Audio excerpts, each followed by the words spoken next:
Committee. Somebody hit the On air button. Yeah. Yeah. I'll call the meeting of the General Government and Finance Committee to order at 6:01 p.m. This meeting has been given public notice in accordance with section 19.83 and 19.84 Wisconsin statutes in such form that will apprise the general public and news media of subject matter that is intended for consideration and action. Roll call, all members are present. With that, we will move on to citizen input. Is there anyone here wishing to speak? And please keep your comments to approximately 3 minutes.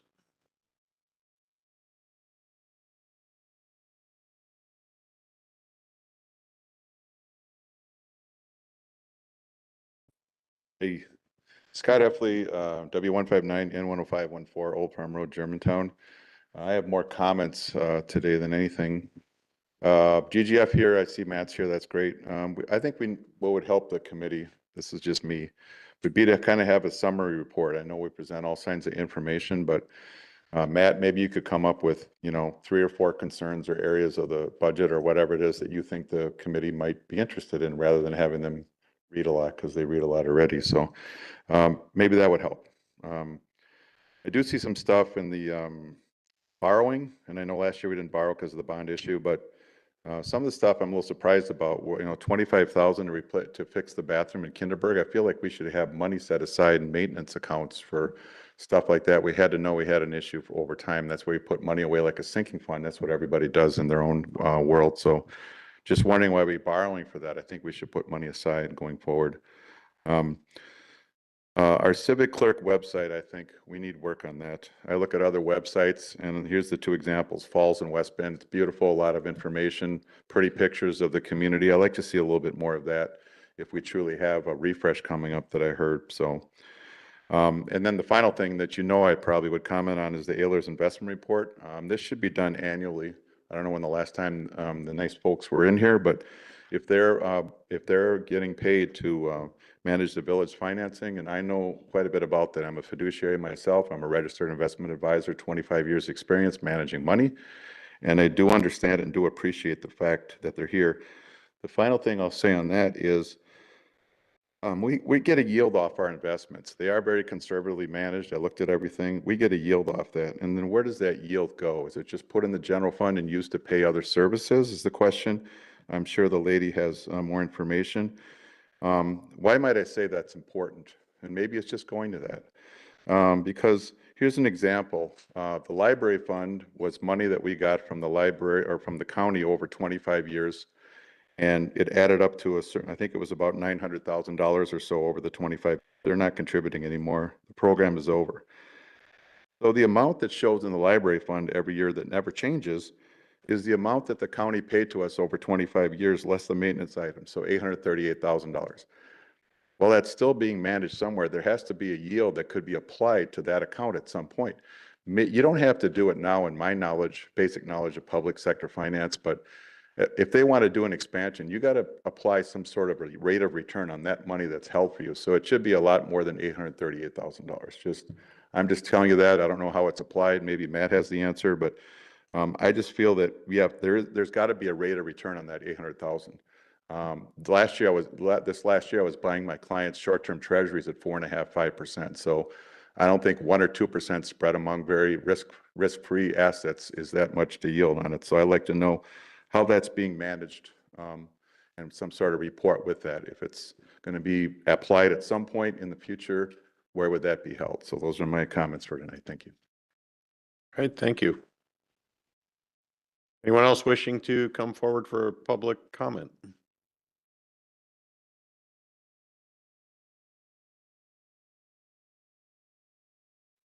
Melanie Smythe, N140W17938 Cedar Lane.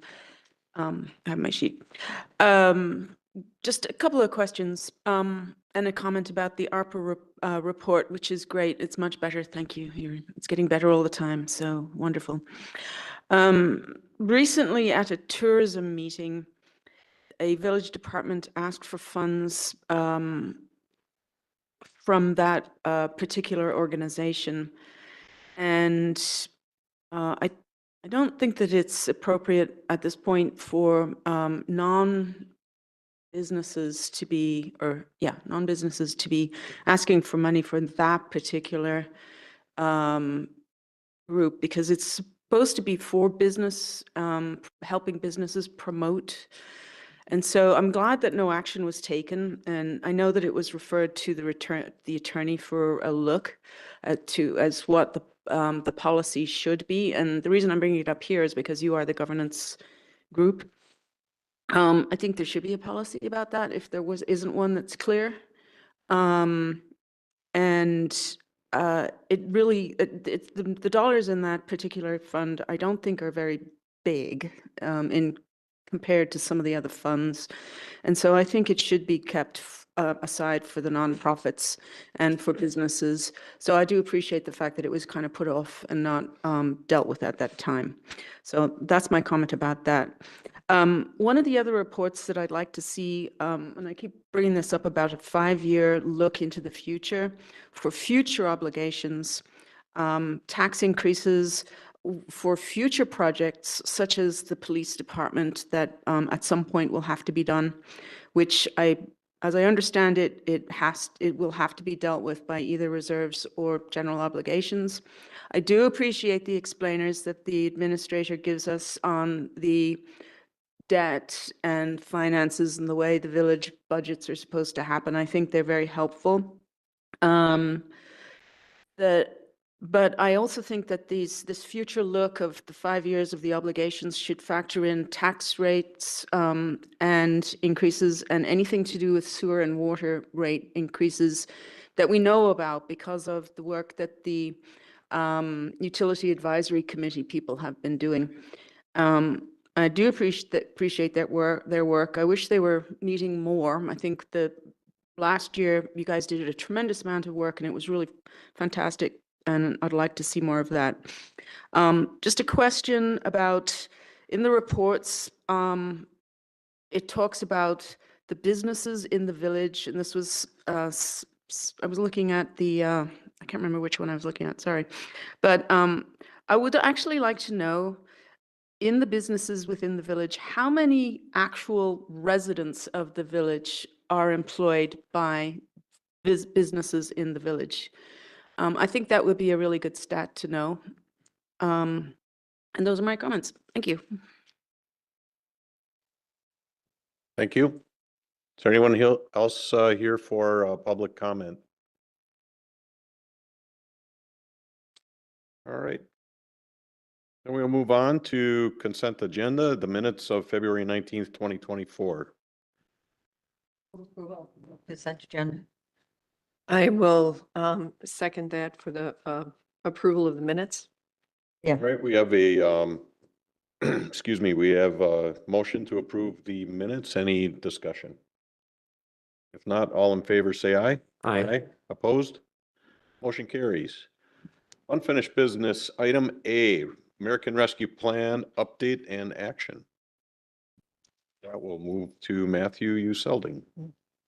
In your packet is a memo regarding the state of the ARPA fund, including all of the approved projects, the expenditures associated with those projects, and funds that are committed to those projects. Overall, there's a balance of just under $600,000 left in the ARPA fund that remains to be committed.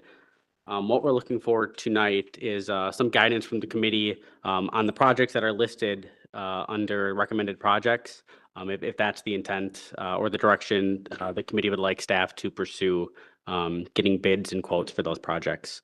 One change that was in this memo than it was the last memo is the scope and community engagement bid for Division Road came in significantly less than what we had originally budgeted for. And as a result, we decreased, the estimated cost for that and included about $100,000 for impact fee study and process to be paid through the ARPA fund. So that was the most significant change from this memo compared to last month's memo. All right, committee, trustee Kaminsky. Remind me, Matt, the impact fee study, who would be doing that? That would go out to an RFP for a consultant to do that study Is for us. that pretty much, you think, ballpark, how much it would cost? Kind of high. So it'd be multiple studies. It'd probably be a few different studies for each impact fee. The way I came up with that number is essentially that was the remaining of the ARPA fund balance, and that's how we put that number there. Okay. Trustee Jan Miller. It would be good to know how many impact fee studies there are, because there was another item on here about the first, study going out, and then the second and third. Mhm. Are there more? Are there more than 3? There would be. Is it 6? There would What be is it? an impact fee study for recreation, police, fire, library, and water. So it'd be 5 in total. No sewer? No sewer.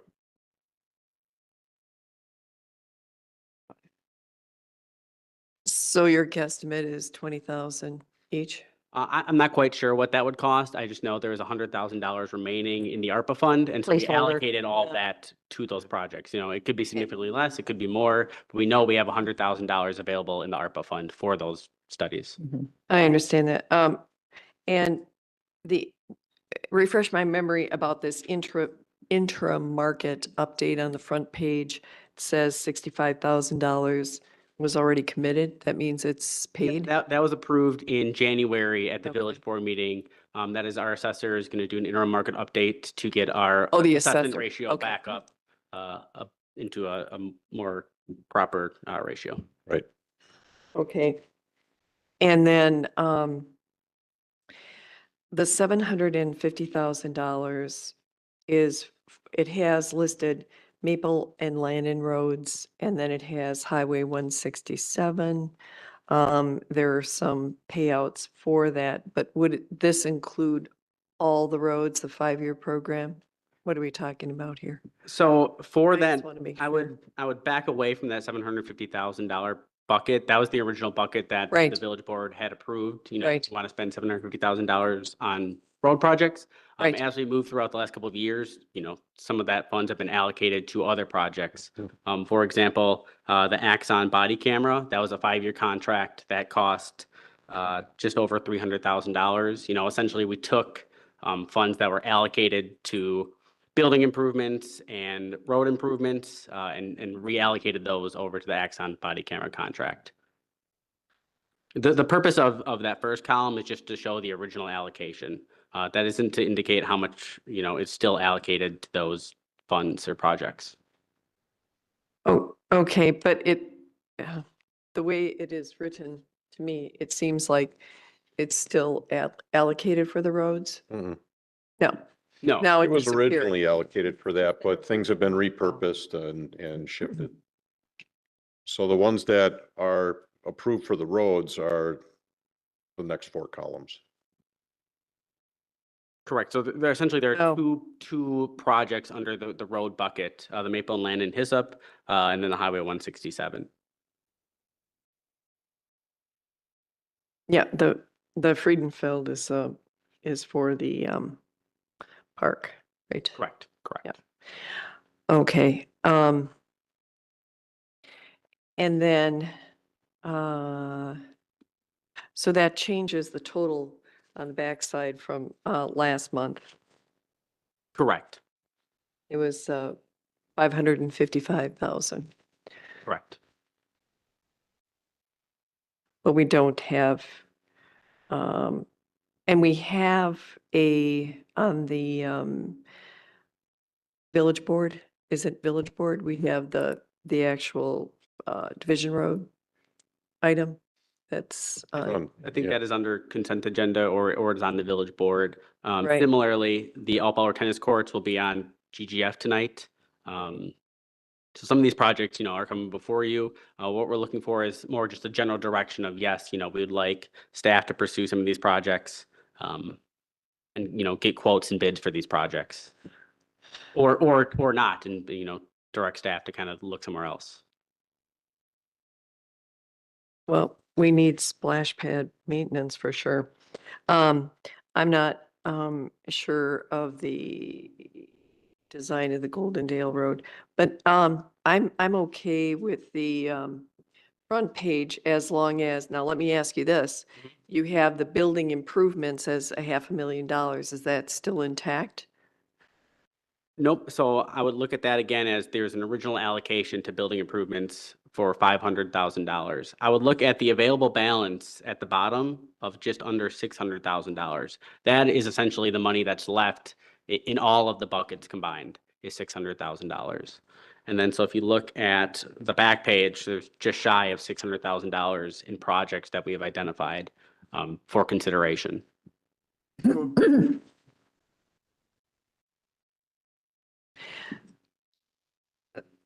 So whatever is, non-existent should be, I think, taken off here. I mean, it's kind of morphed, Correct. or at least stay on this left column and not be included.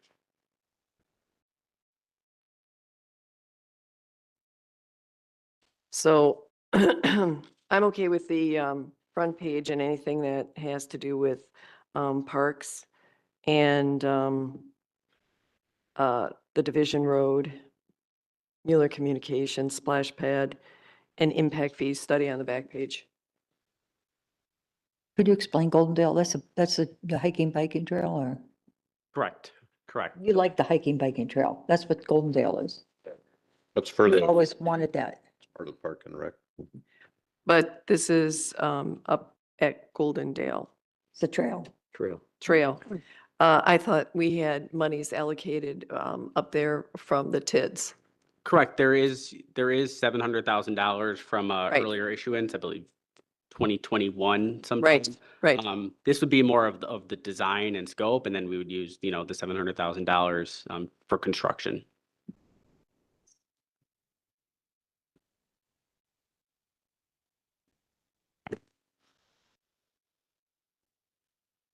To further And we comment, were supposed any to, of these projects that would require, a contract would still become before GGF and ultimately Village Board. Mhm. This is just getting a sense of the direction you would like staff to go. Any contract or RFP or bid could be, denied. it would come back to GGF. Depends upon the thing. Correct. It depends on what it is. Goldendale likely wouldn't. Splash pad maintenance would probably go before. That one might go before GGF. Otherwise, it goes Right. before Public Works.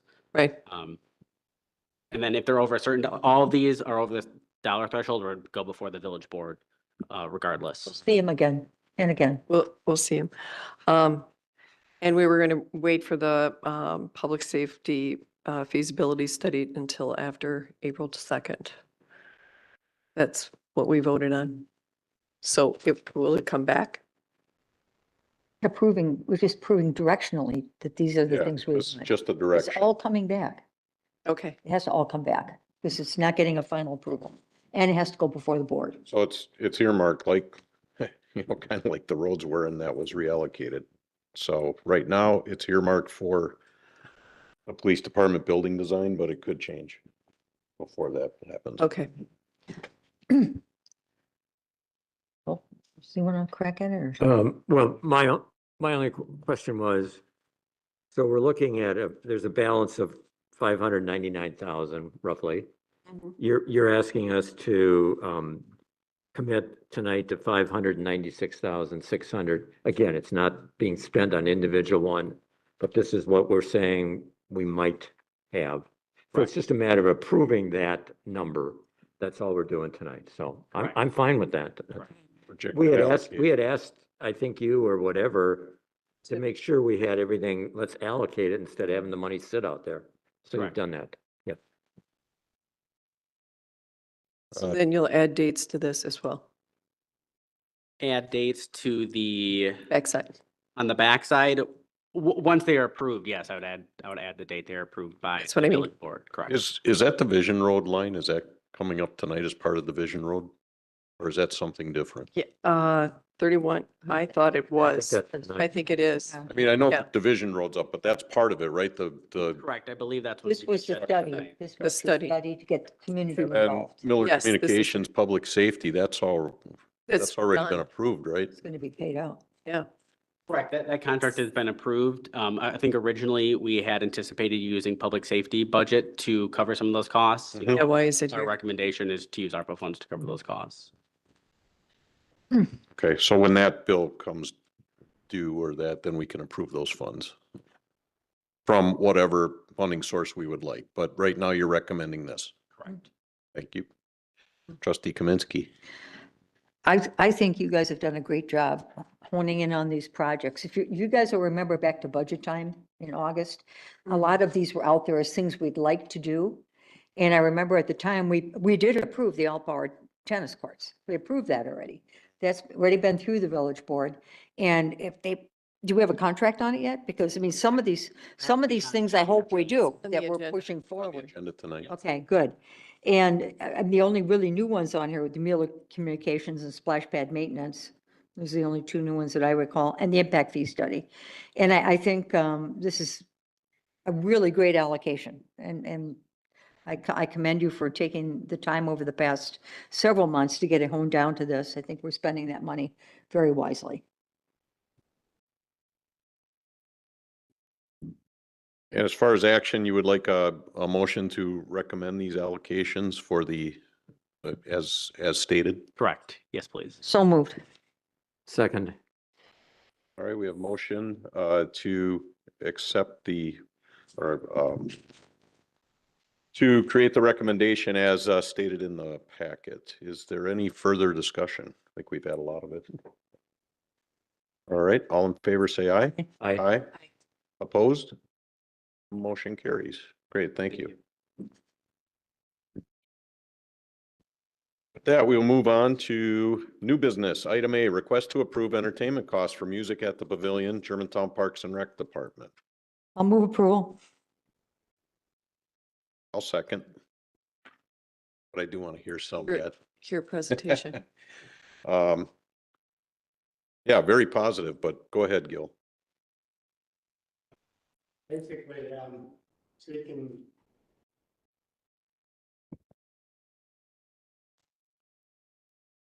as required, each band we have to do a contract with $8,500 being the most allocated to any one band. I'm seeking approval from this committee to be able to move forward with those contracts. Right, so this is more of a formality, and what I saw is that that the sponsorships have been very good and that you have approximately $15,000 committed already, so that's fantastic. Well, actually, since I wrote this letter, we're now over 20,000, so Great, getting much closer to our goal. okay. And Gil, how many sessions do you have in the 3 months? We have six. Sick. Okay, Do 2 in June, Oh, yeah, 2 in 6. July, and 2 in August. and are you exceeding the cost on 8,500 for any of the bands? No. Oh, That's the okay, most- that's good. That's the highest. Okay, great. Great, we have a motion already. Any other discussion? If not, all in favor, say aye. Aye. Aye. Opposed? Motion carries. Thank you. Yeah, Yeah. seconded by Rick, By me, Miller. Rick. by Rick Rick Miller. Miller. The male version. Ah, The other Miller. All right, item B, request to use ARPA funds for all power tennis court, Germantown Park and Rec Department. I will move approval. I'll second. All right, and this has been discussed on many occasions already. Looks like you have bids and the bids came in positive. That's correct. Pro Track and Tennis had the lowest bid for the work that I wanted done. Okay, committee, anything else on this topic? It will be done this year? Correct. Actually, if I can give them the go-ahead, they're looking at May, early June. Excellent. Great, any further discussion? If not, all in favor, say aye. Aye. Opposed? Motion carries. Great, thank you. Thank you. With that one, excuse me, item C, presentation by Ellers on 2023 village investment results. Yep. Tonight, we have Tammy from Ayers here to provide the 2023 investment results. There was a PDF included in your packet that goes over kind of the presentation tonight as well. It's up on the board. And Tammy's here to answer any questions that you might have. Yes, thank you all for allowing me to be here tonight. My name is Tammy Oshevsky, and as Matthew had mentioned, I am with Ellers. We are the investment arm of your Ellers team. So amongst the other individuals that you will see here, Phil and Kayla, we all work together. So we tend to take a comprehensive view at the village overall, investments, cash flow, audit, and really as you start to think through your financial planning and debt issuance, we want to make sure that we're all on the same page. So, but once a year, I do meet with your finance team specifically to go over specific results on an annual basis. However, Matthew sees us a few times a year, either through in-person meetings or via telephone, just to check in on what's going on in the markets as well as reinvestment strategies. So in your packet tonight, I do include just a portion which, we like to call it sort of the market update. And some of you may be aware of what is going on with various investment markets, or as you're thinking about your debt issuance, in the past or upcoming, those investment rates and the rates that the village pays for debt, they kind of work together. So oftentimes it's good on one side and bad on the other, or vice versa. So I do have a little section in there. And certainly if you have questions along the way, don't be afraid to ask. I had the pleasure of meeting Trustee Miller, the female version. Jan. Yeah, Jan, at our Ellers seminar. So she's heard some of this firsthand already, and we oftentimes will go through, I always say I'm an extension of your team. So if you ever have questions on the mechanics of the various investment vehicles that are available to you, never be afraid to ask. But to kind of get started, and Matthew, I'll have you go through here, we'll talk a little bit about what's going on in the treasury rates. So short-term interest rates are actually, they've been elevated for the last year and a half. We did see them jump really dramatically 2022 through 2023. Oftentimes these treasury rates are driven by a number of factors. We will generally track the Fed funds rate as well as the 3-month treasury rate and the Wisconsin LGIP, or the local government investment pool, as we are thinking about cash or liquid investment vehicles. You have a few different types of investments that you would be thinking about. You have liquid funds, which are really those 90 days and under. From an audit perspective, those are funds that are traditionally used for operational purposes. You will have project funds. Those are driven specific by your debt issuance and any projects that are tied to them. So as you are thinking about your upcoming projects or past projects, those are all funds that are typically invested or held to match those schedules. The longer term rates, so when we think about that 3-year, 5-year averages, your actual core funds, those are general fund or operational funds that you traditionally do not, we kind of think of them as a rainy day fund. They're things that we look at when you're thinking about debt issuance and limiting issuing debt if you can. And there have been times over the years where the village has leveraged those funds for either operational or project purposes, but traditionally they are longer term funds. When you're thinking about the actual yield curve, traditionally short-term yields are much lower than longer term yields. That is not the case right now. So right now you are seeing cash or cash-like instruments well over 5.25. Oftentimes on the LGIP or short-term treasuries, we're seeing 5.39 to 5.42. So the last couple of weeks, we have seen some downward shift. However, they've remained pretty elevated over the last few months and about the same. So if you take a peek at the actual chart, there are 3 different time frames that we look at. Looking back to 2023, the same time period, you'll see that that gray line represents still an inverted yield curve, but there was a little bit of a tick up in that 1 to 2 year range. Right now, month over month, we've actually seen a slight shift, but not dramatic. It's really been the last few months about the same. So all of this just to say that we have expected rates to come down on the short term, have not necessarily seen it dramatically. This week, in fact, a couple pages ahead here, and Matthew, if you want to put on the next page there, the forward rates, I put this in here just for you guys as an example of what we are oftentimes looking at. A forward rate chart is really just it's observable market data, oftentimes meaning futures traders or individuals who are gambling on the market. This is where they think things are going to go. And if you take a peek at where they were Again, we have 3 different time periods. Right now, the spot rate, which is about what we are seeing in the current interest rate environment versus the 3-month, those are not too dramatic. Again, we don't expect rates to jump dramatically, but we do anticipate that they will come down. If you look ahead 3 years, that is almost a normal yield curve. So that's where the traders, if you will, or the gamblers of the world think rates are going to go. Really just thinking about, 1-year rates have started to come down below 5%.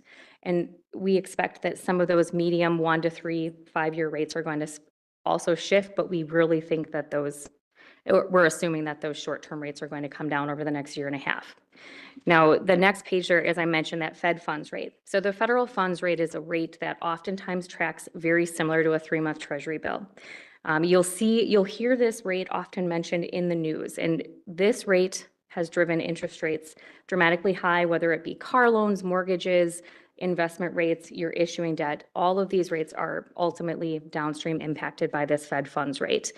For you guys, know that there are a couple of meetings coming up this year, and oftentimes the news is saying that they're going to eventually lower rates, but a lot of that will depend upon 12 different individuals trying to come to a consensus. So just like yourselves, you're trying to make decisions for the better good. There's 12 individuals also making those decisions to drive interest rates up or down. Right now, it's between 5.25% and 5.5%. I would say, if we look at, again, some of the people gambling on the market, there's a few different websites we take a peek at.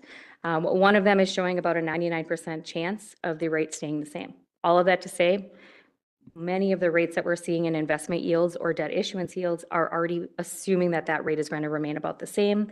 I don't anticipate a dramatic shift in the next month or so. But again, if they start to lower those rates, that will drive some of those interest rates down.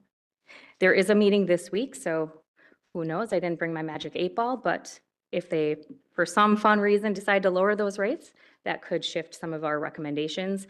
Again, a lot of our recommendations right now, things that we've discussed with Matthew specifically, relate to maintaining your existing maturity ladder so that you have some of that predictability of income. And as I mentioned before, these funds are traditionally funds that the village has not moved in or out. On occasion, you'll take a little bit here and there, but ultimately this is your rainy day fund. This is your savings.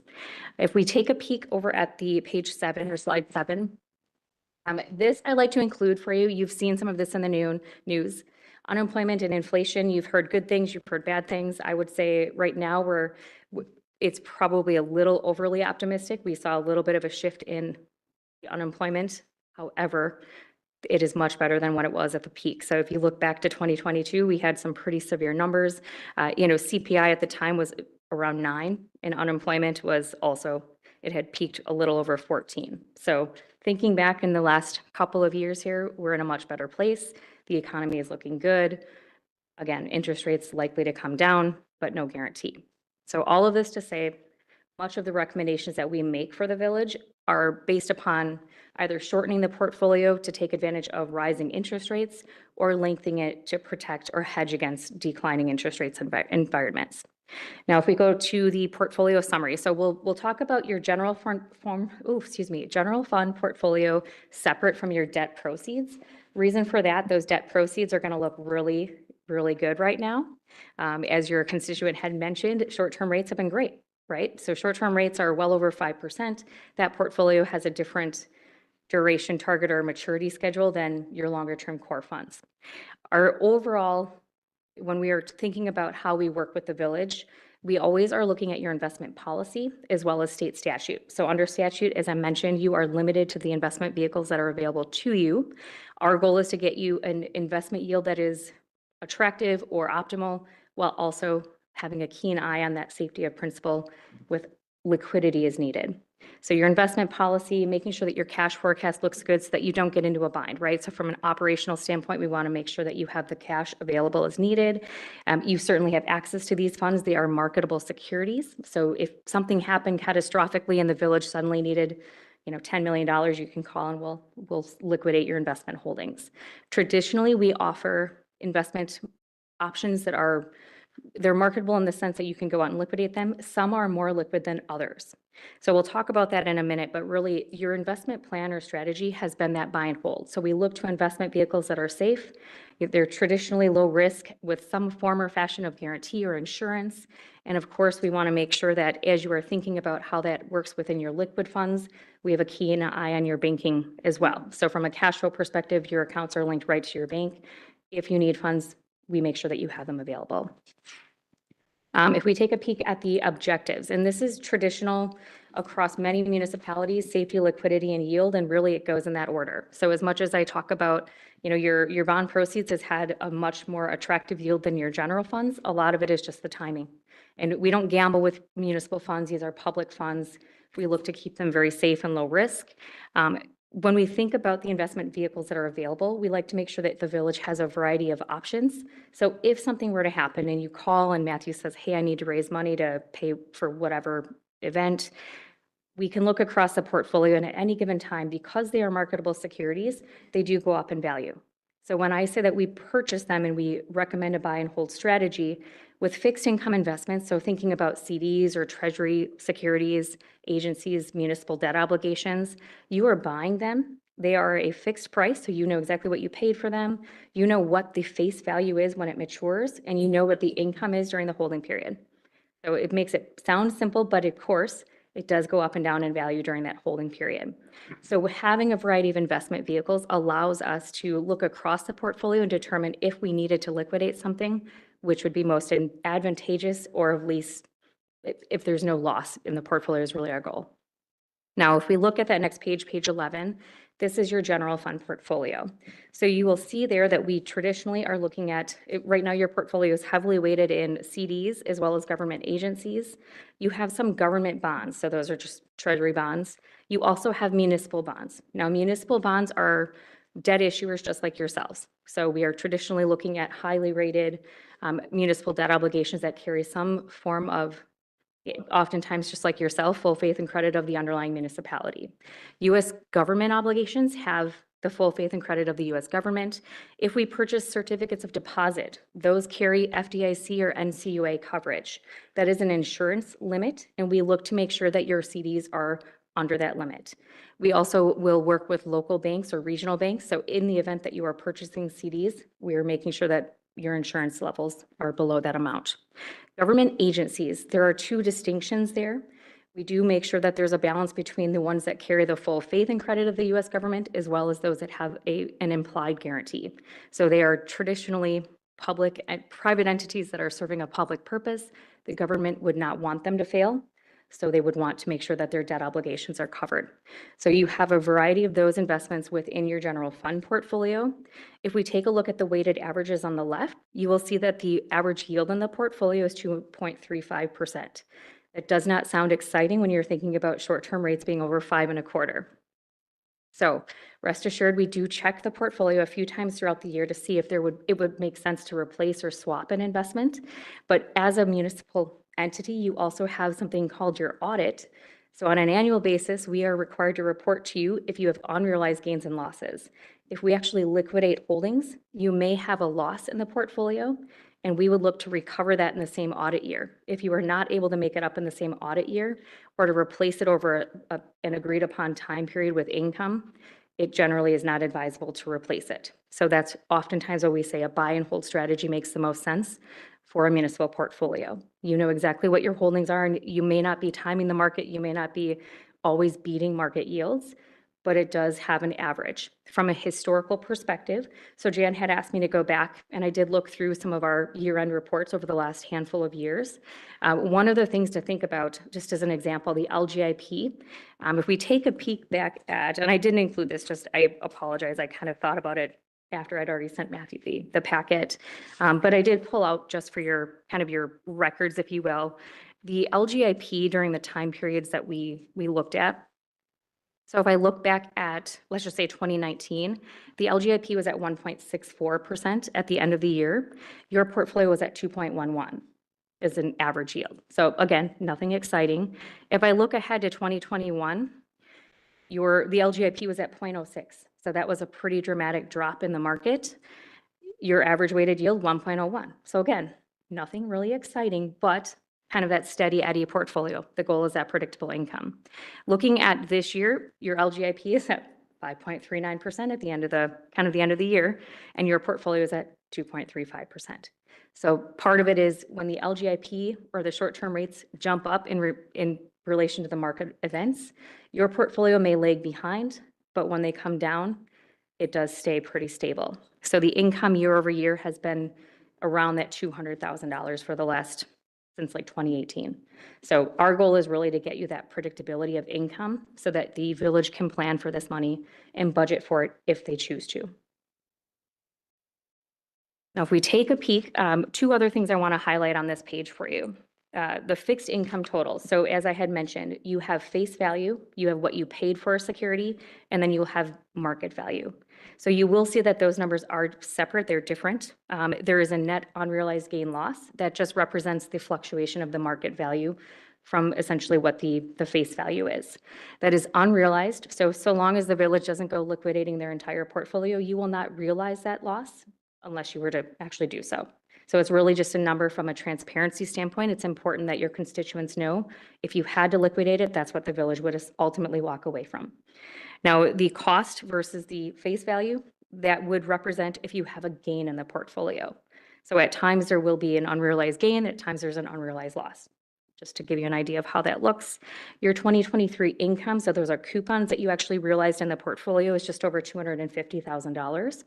And the advisory fees, so that's the fees that you pay to us, is just over $20,000.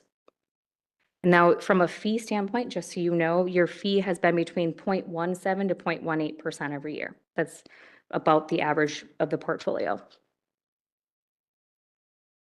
Now, thinking about your income forecast on the next page, this represents the coupons that are expected for the next, well, I should say it's for 2024. So it does include some of what would have posted for January, February, but you should be just over $270,000. Now, if we buy treasury bills, just so that you know, treasury bills actually don't have a coupon. So we buy them at a discount and you realize the gain. That is also represented on this page. So you'll see a little bit of gain in the portfolio as well. So if we take a peek at the next page here, this is actually your maturity projection. This just shows your maturity ladder. As I mentioned, we traditionally will build and maintain that ladder. Through the last couple of years, we did shorten up the portfolio. Not only were you in a rising interest rate environment, but we also wanted to make sure you had some liquidity to cover projects if needed. So we did front end load that portfolio. We are now starting to recommend that we start pushing those maturities out, take advantage of where yields are right now to reinvest and build that predictability over the next few years. Of course, that could change, but at this point, we are anticipating rates to come down, so we would prefer to get the village into a place where you've got those predictable coupons. So question, if the short-term rates are favorable right now, why would you push it out to a longer term? It's getting ahead of the game. So locking in interest rates right now, you do have a few maturities throughout this year. So if rates were to, for some reason, jump up, you can still take advantage of that, but it's really locking in the rates with where they are now. We don't anticipate those rates to come up dramatically over the next year and a half, other than, those short-term rates are likely to come down. So it's really just extending out those maturities and banking on the interest that you can have versus gambling and waiting to see what happens. And Tammy, what, on this page that we're on now, I'm looking at 13. It's got 2024, so you're looking at 3 million. Is that the entire, what does that represent? Oh, sorry, I should have explained that. Yes. That little box there, that's representing the maturities throughout this year. So we traditionally like to make sure that your maturities are about even year over year. So you do see a natural drop in 26, 27, and 28.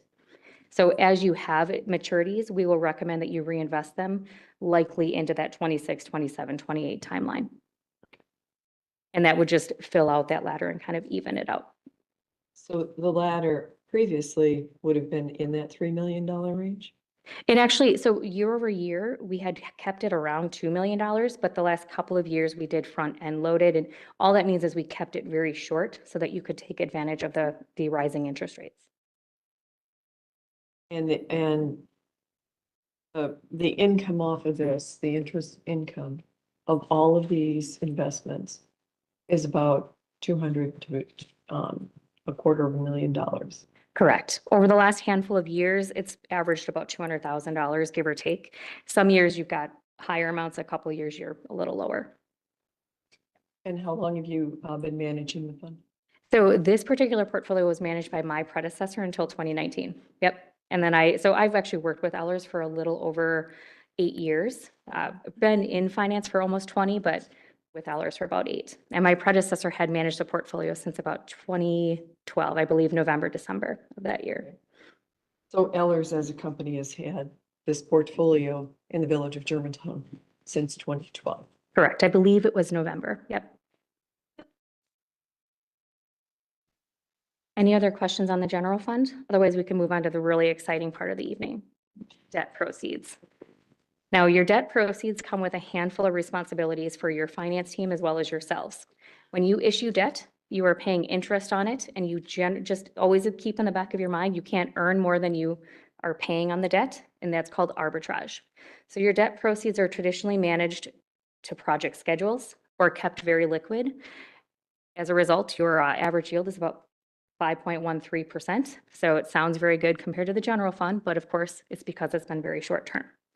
Now, the investment allocation, you'll see that it's a little bit different weighting for no reason other than at any given time over the last year and a half, as you've issued debt or had those proceeds, that was what was best yielding and most appropriate.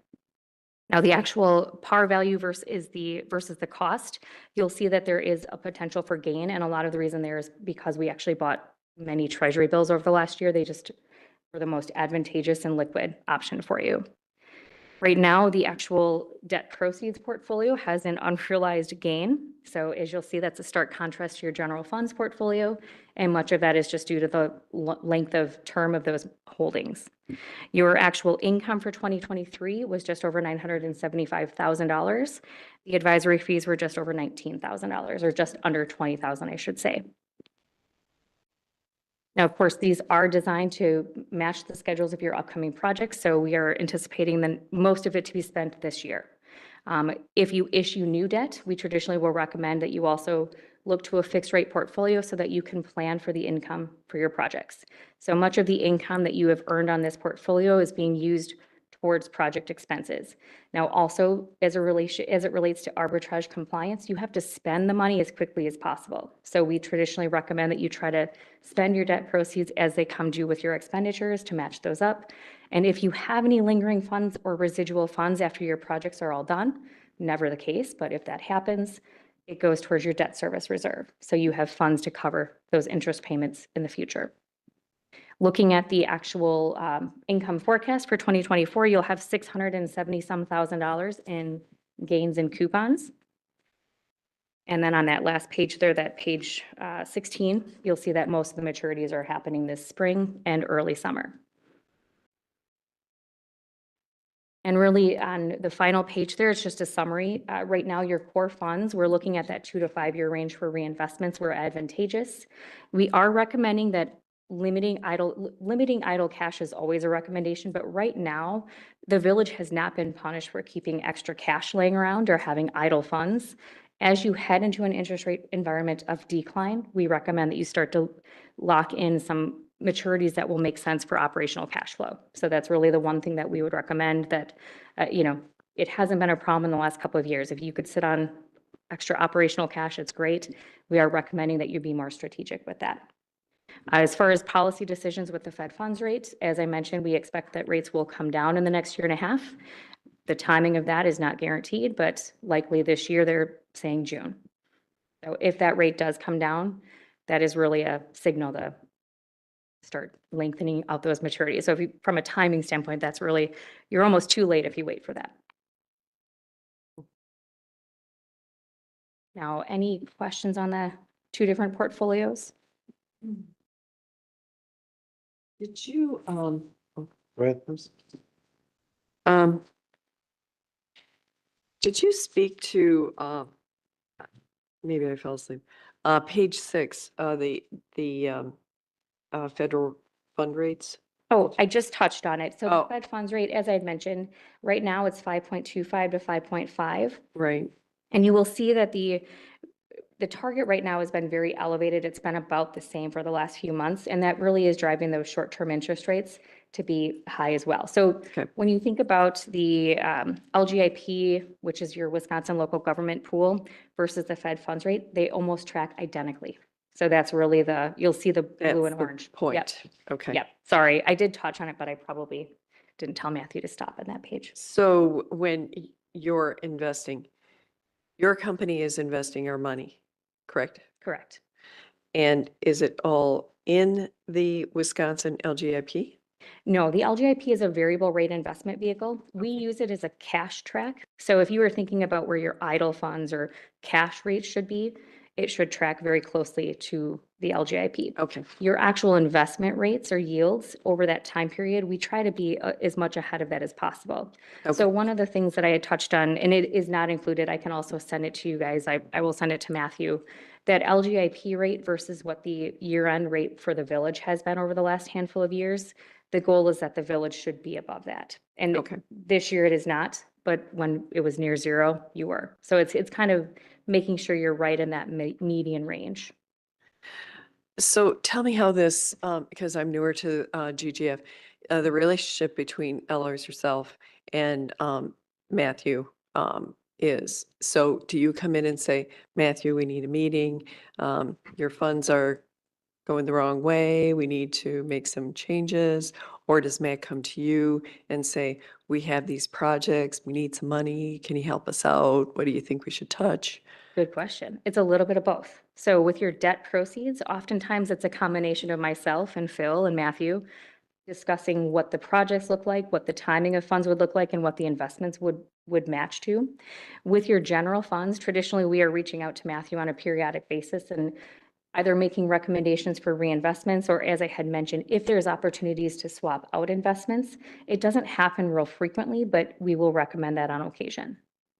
So it's traditionally us reaching out, but at any given time, if there's a change in strategy or if something changes in the village, Matthew can reach out to. So the interest income has been very close to, let's say, $250,000 a year. And where does that interest go? So for the general fund, it is typically Yes. broken out between the general fund, the water utility, and the sewer utility. All of their funds are pooled together in this general fund. So that interest is allocated across those village funds. However, if you look at 2021 and 2022, we have to record it on a mark-to-market basis. So you would see a negative value over those last few Right. years. I think similar here, it'll likely be for 23. There'll be an unrealized loss, which will get allocated out across those funds. That doesn't mean, we lost $300,000, but if there was a disaster and we had to sell all of our assets, we would lose $300,000. So we've been recording the unrealized loss across those funds. For an example, is the library fund included in the general fund? The library fund is in that fund, or those funds are pooled in the general fund with Ehlers, correct? Okay. But we haven't allocated out any unrealized loss to that fund at all. That has stayed the same over the last couple of years. So do we get a report that states that? I believe the administrator is giving an update on Wednesday regarding the library fund and the interest earnings. Okay. Because we haven't gotten anything lately.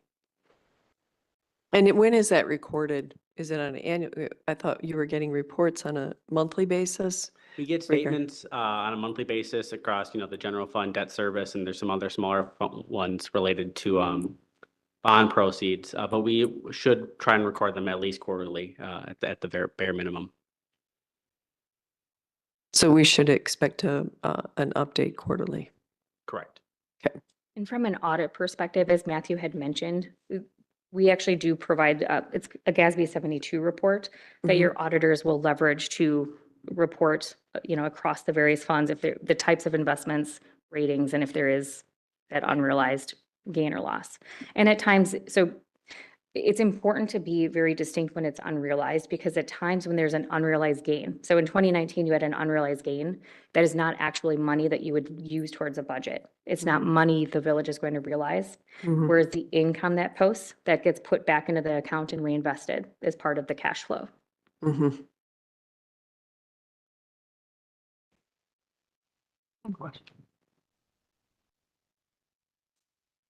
Any other questions or?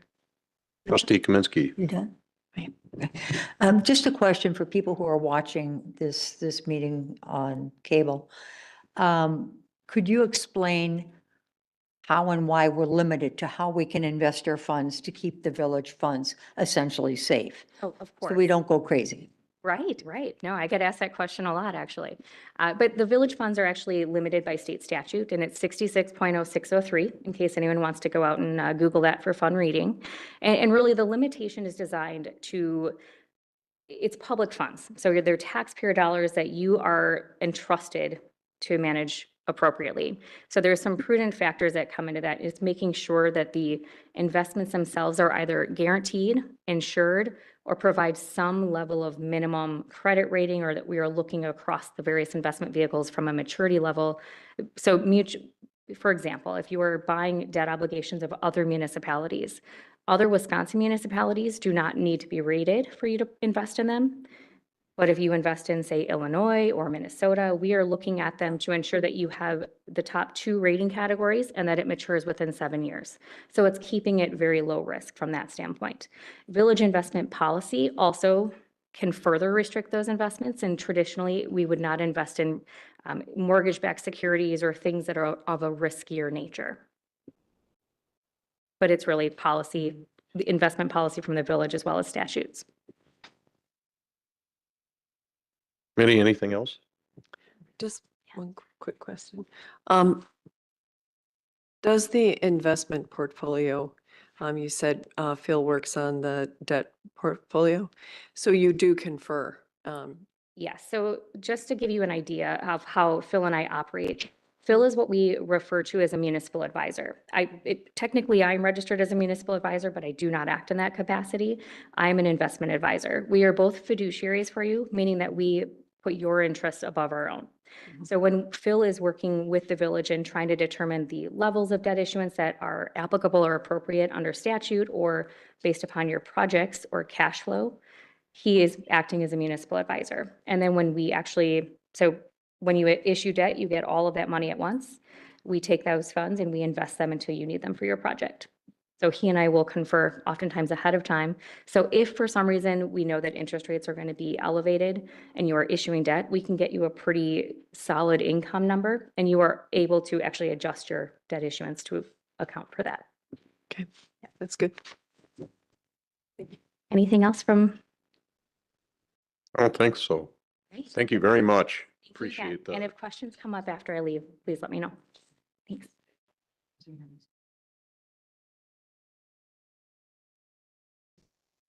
Right, thank you very much. We'll move on to item D, borrowing authorization resolution for 2024 capital projects. Speaking of Phil, in your packet is a resolution regarding a bond authorization for the 2024 capital projects. In addition, in your packet is a list of the projects and their estimated cost. The total estimated cost of the projects is just under 3 million. Not included in that resolution is the estimated issuance cost. So we conferred with Phil this morning, had a meeting with him regarding the bond authorization resolution. And there'll be some slight tweaks to it once it goes to the village board on April 15th. He estimates that it won't exceed, just over $3 million with an interest rate between 3 and 3.5%.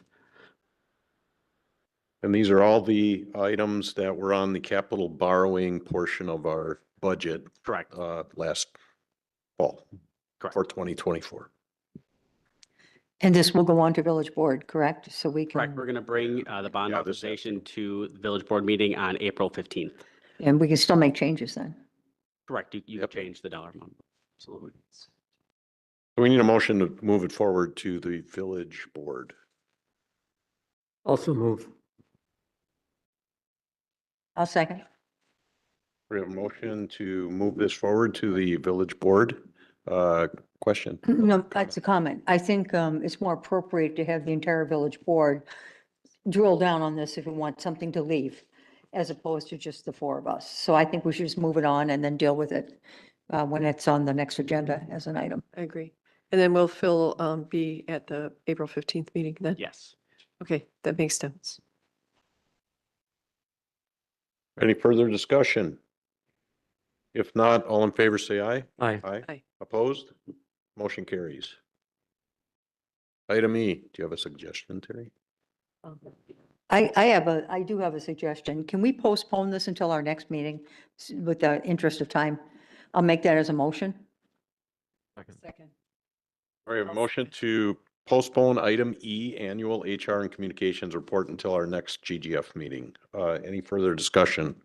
Yes. I have a suggestion. Do you have, at one time, Aaron, you had a retention report. Could you include that? Because I didn't see there, I don't know if there's a lot of data regarding that in this report. I'll email you before the next meeting to see which report you're looking for. Okay, thank you. All right, all in favor, say aye. Aye. Opposed? Motion carries. So we'll move on to item F, police support specialist and police system specialist job descriptions.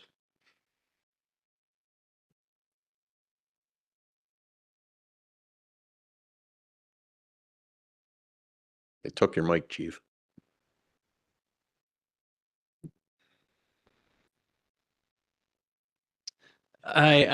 So if you recall, when we looked at the transition from our dispatch to the county, we talked about adding 4 what we call clerical positions at the police department to take up the tasks that our dispatchers do in addition to their regular dispatching duties. We broke those into 2 different job descriptions. The first being the police system specialist, which kind of addresses another issue we were having with IT. This person would work directly with managed IT service manager to oversee, troubleshoot, maintain the numerous technology systems within the department, including ProPhoenix, Axon, our phone systems, radio systems. I think it's just going to be a very good fit for us to have that additional line of IT support without having to actually go after an actual full-blown kind of IT person. We think we have dispatchers that have the certifications necessary to do well in this position. We are recommending that at a pay grade 2, just based on the additional training that they will need, the responsibility associated with that position. Likewise, the second position, the police support service specialist, would work with our courts and let me just make sure I'm not mixing those 2 up.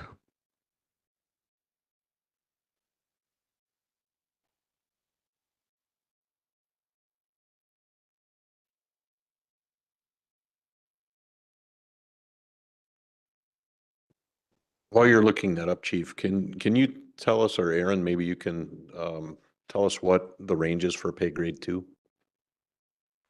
Or Matthew? I overheard you. I got a big team. The minimum is 46,000 and the max is 62,000 for pay grade 2. All right, thank you. The support service specialist, one of my goals when I took this job was to gain accreditation through Wisconsin Law Enforcement Accreditation Group. This person would act as an accreditation manager and helping us attain that goal. They would also work with the Mid-Moraine Municipal Court and overseeing all court-related matters. Again, that one we recommended as a grade 2, just largely due to the additional training they will need, some of the NCIC certifications, CIB certifications, and the responsibility that goes along with those positions.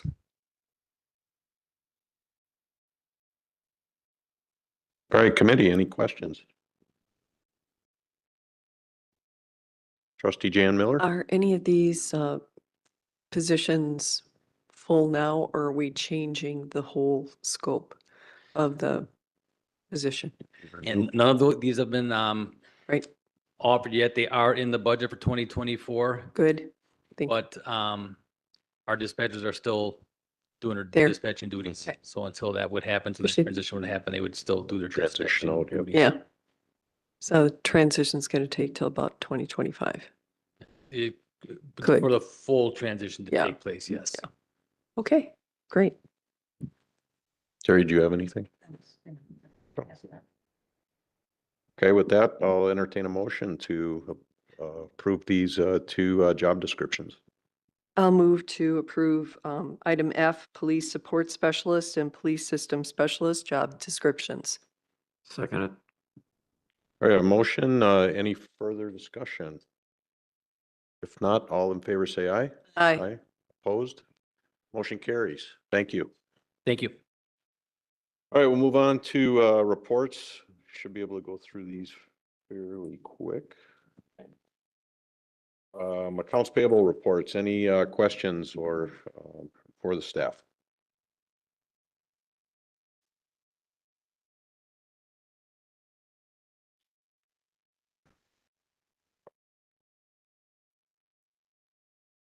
And we go to the year-to-date budget versus actual. Any questions on that? Looks like it's tracking. Okay, and finally payroll. Anything with that?